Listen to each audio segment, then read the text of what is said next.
भारत पाकिस्तान युद्ध सदृश परिस्थितीच्या पार्श्वभूमीवर आरोग्य विभागाला कोणत्याही प्रकारची रक्ताची टंचाई होऊ नये याकरता मुंबईतील नायर रुग्णालयामध्ये रक्तदान शिबिराचं आयोजन करण्यात आलंय।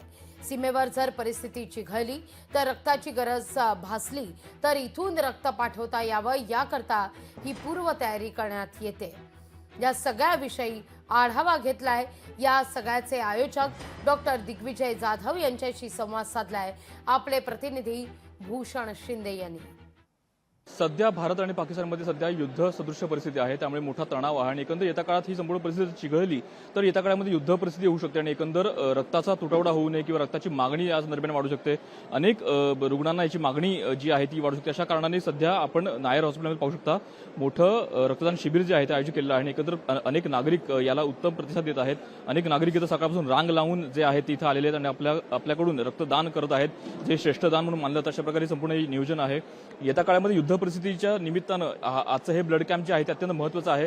आपल्यासोबत डॉक्टर दिग्विजय जाधव आहेत आणि एकंदर ते स्वतः आयोजक आहेत संपूर्ण कॅम्पचे या शिबिराचे। दादा, काय सांगाल एकंदर कशा प्रकारे आयोजन केलेलं आहे आणि एकंदर आज किती प्रतिसाद मिळतो तुम्हाला? नमस्कार, मी डॉक्टर दिग्विजय जाधव, मार्ड मेंबर आहे।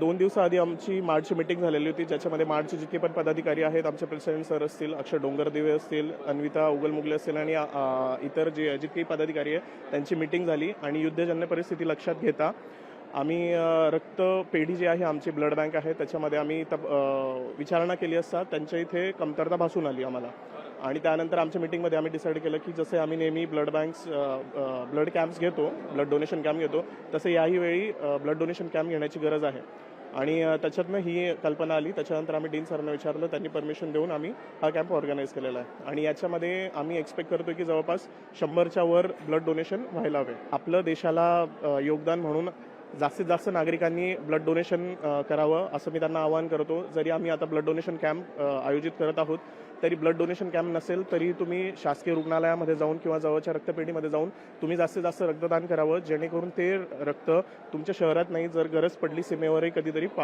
जर गरज लागली तर तिकडे पाठवता येऊ शकतं। कॅमेरा आदित्यसह भूषण शिंदे, लोकशाही मराठी, मुंबई।